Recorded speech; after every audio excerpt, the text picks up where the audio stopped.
باقاعدہ ایک علم ہے، لیکن ایک عام آدمی کو، ہم جیسے جو کم علم لوگ ہیں، ان کو اس پر کلام یا خواب کی تعبیر خود سے اینالائز یا نہیں کرنی چاہیے. اصل میں خواب کو بھی تین طرح پہ تقسیم کیا گیا ہے. جی. سب سے اعلیٰ جو ہے مبشرات. ٹھیک ہے. اس کے بعد جو خواب بد کہلاتے ہیں وہ شیطانی ہیں. ٹھیک ہے. جس کے بارے میں سرکار دوارا سے فرمایا ہے کہ اس کی نہ تعبیر کی جائے اور نہ بیان کیا جائے. تعبیر بیان نہ کی جائے. نہیں، نہ تعبیر لی جائے، نہ خواب بیان کیا جائے. نہ خواب بیان کیا جائے. ٹھیک ہے. اچھا. اور کچھ خواب جو ہوتے ہیں وہ انسان کی اپنی اختراع، اپنی سوچ یا اپنی اس کے معدے کی خرابی کی وجہ سے بھی بہت سارے تبخیرات وغیرہ کی وجہ سے خواب آتے ہیں. ٹھیک. ان کی کوئی حیثیت نہیں ہے. اصل خواب کی حیثیت جو ہے وہ مبشراتی ہی خواب کی ہے. ٹھیک. اور وہ مومن کوئی ہوگا.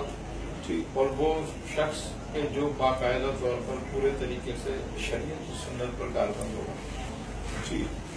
ابھی جیسے بھی حضرت نے فرمایا نا مبشرات، میں ایک چیز کا ذکر کر رہا ہوں، یہ بہت عمدہ بات یہاں پر آ رہی ہے کہ ایک دفعہ امام سحری نے ایک شخص کو ایک ہی خواب دیکھا اس نے، اس کو کچھ اور تعبیر بتائی، دوسرے کو کچھ اور بتائی. تو جب لوگوں نے پوچھا کہ حضرت یہ کیا ہے، کہا کہ یہ اس کے مزاج کے مطابق ہے، یہ اس کے مزاج کے مطابق. اور وقت بھی امپورٹنٹ ہے، کس وقت دیکھا. اچھا. اصل میں بات خواب کا تعلق جو ہے نا وہ ایمان اور عمل سے ہوتا ہے. مبشرات. جی.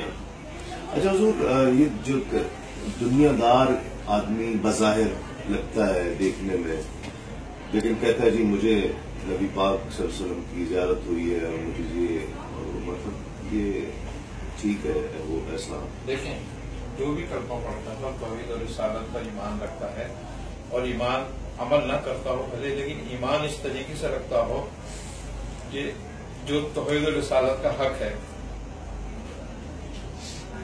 تو اس کو ہو سکتا ہے، آ سکتا ہے. جی.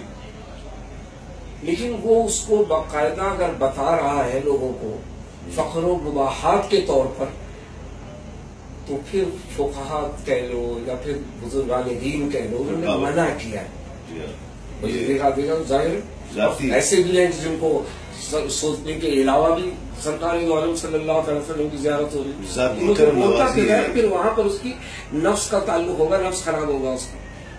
ذاتی کرم نوازی ہے. سرکار دوارا صلی اللہ علیہ وسلم کو دیکھنے کے بعد خواب میں اگر کسی کو ہدایت مل جاتی ہے اور وہ سنت و شریعت کا پابند ہو جاتا ہے تو اس کا مطلب ہے کہ اس کو اس کا فائدہ.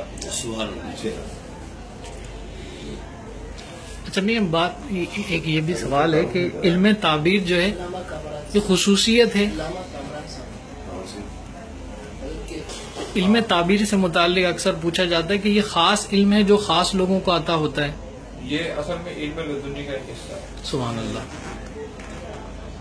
علم دو طرح پر ہے، ایک علم کسبی ہے، ایک علم وہبی ہے. سبحان اللہ. علم وہبی کے بارے میں اللہ تبارک و تعالیٰ فرماتا ہے من علمہ الا بما شاء. ہم جس کو چاہتے ہیں جتنا علم عطا کر دیتے ہیں. سبحان اللہ. یہ کسب حاصل ہے.